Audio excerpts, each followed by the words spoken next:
Peace. This is Wise for Wise Words Media. And my boy, he did it again.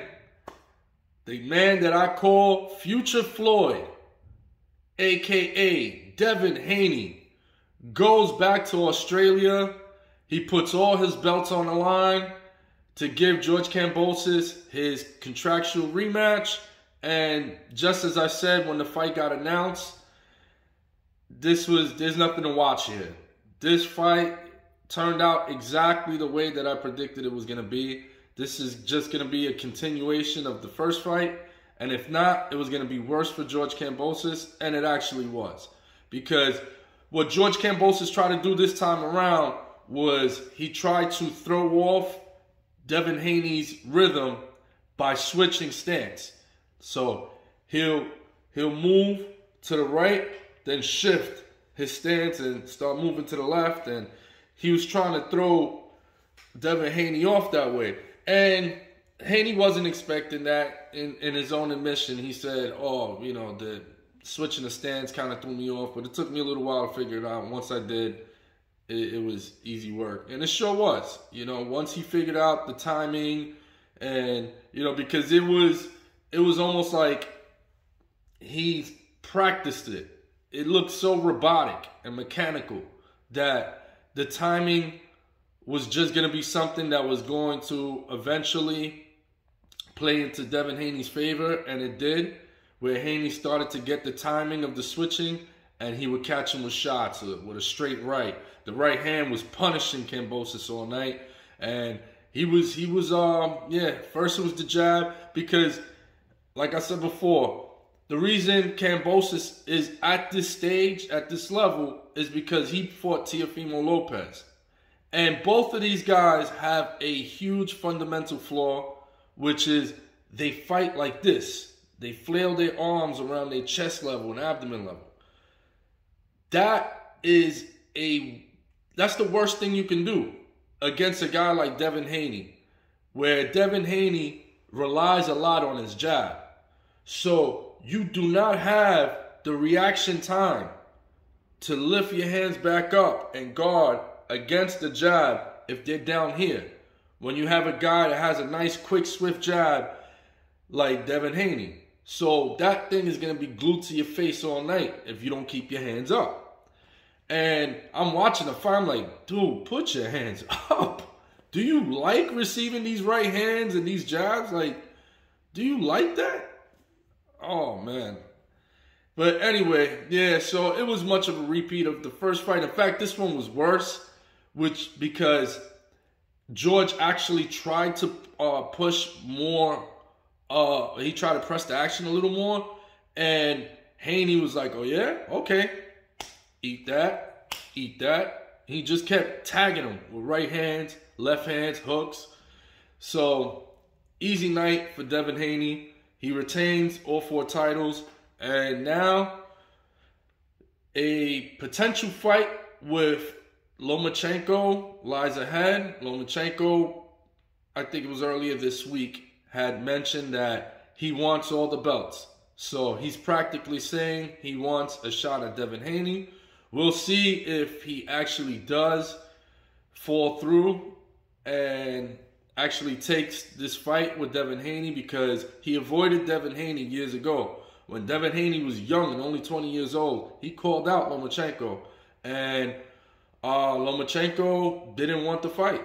He didn't want the fight. In fact, Haney was Lomachenko's mandatory, and Lomachenko instead opted not to fight him. So we'll see if they actually do get in the ring, and that will be a big fight. That will be a really good fight.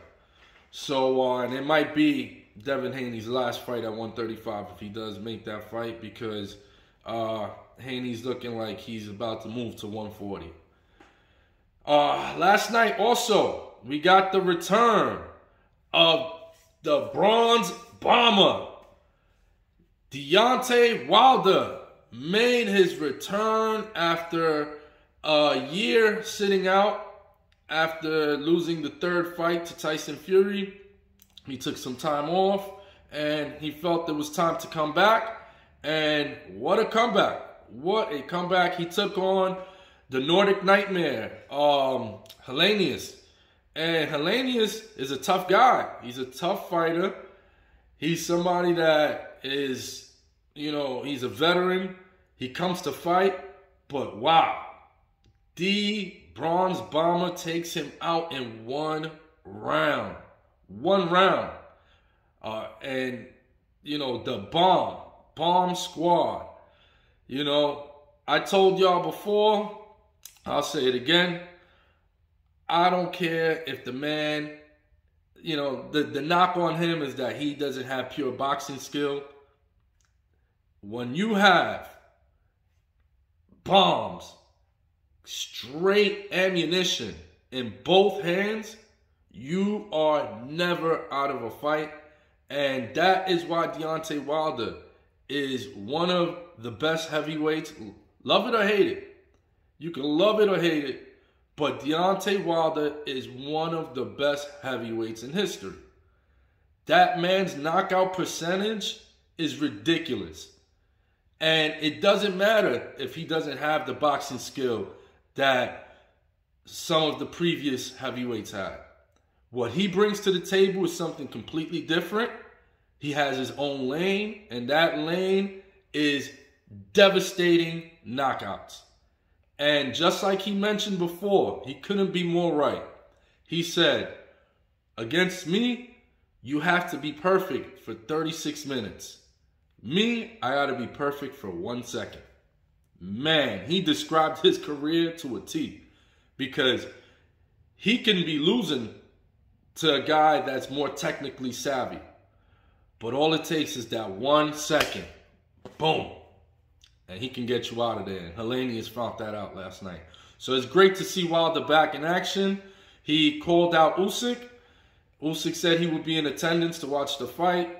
He didn't show up. But yes, a big fight with Usyk. If he beats Usyk, and Usyk better be careful, because just because Fury did it doesn't mean Usyk can do it.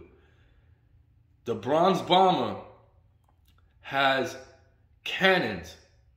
That guy has NyQuil in both hands. He can put anyone to sleep. And Fury, part of what helped him beat Wilder is that he is just a uniquely huge boxer that can box. I mean, when I say boxer, I mean every sense of the word. That guy can move. Fury can move his head, has great head movement, great footwork, jab. You know, he is a pure boxer with massive size. So that is where styles make fights. That was a tough style for Wilder because he had the body mass in order to absorb a lot of Wilder's punches, even though he hit the canvas more than a few times against Wilder in their trilogies. But he was big enough to absorb those punches because Wilder is a much smaller man. And that's credit to Wilder, because to be able to knock down a huge man like that and Tyson Fury, you got to give him credit for that. But Usyk is not big. He's not big as Fury. He is not big at all, and that could mean trouble if Deontay Wilder catches him with one of those right hands. That could be trouble. So I look forward to that fight. Should be a potential huge fight. And you want to talk about history, Claressa Shields, doing Claressa Shields things. She was a 2-time undisputed champion and now becomes a 3rd-time undisputed champion. Claressa Shields, great performance by Shields. You saw a lot of like going to the head, going to the body, switching up levels. Like, that's what some of the greats do, man. They give you different looks. They attack you different ways. And she went up against a very game challenger. And she still went out there, got the decision, did what she had to do. Congratulations to Claressa Shields, which is now 3-time, unprecedented, 3-time undisputed champion. Congratulations to her. She is the GOAT, the greatest women's boxer of all time. And she continues to add on accolades to her legendary career. And finally, Caleb Plant made his return against Anthony Durrell, and Sweet Hands Plants gets the victory in knockout fashion, which I did not see coming. I thought he would win by decision. I thought it would be a decision. I thought it would go to distance.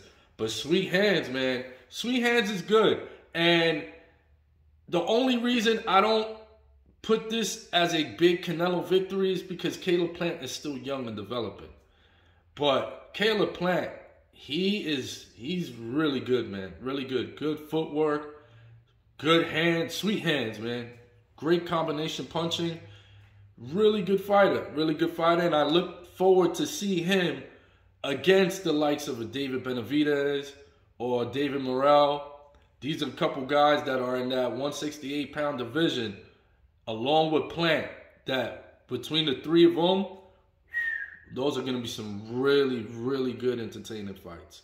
So, a great night of boxing. I'm Wise for Wise Words Media. Enjoy your Sunday. Peace.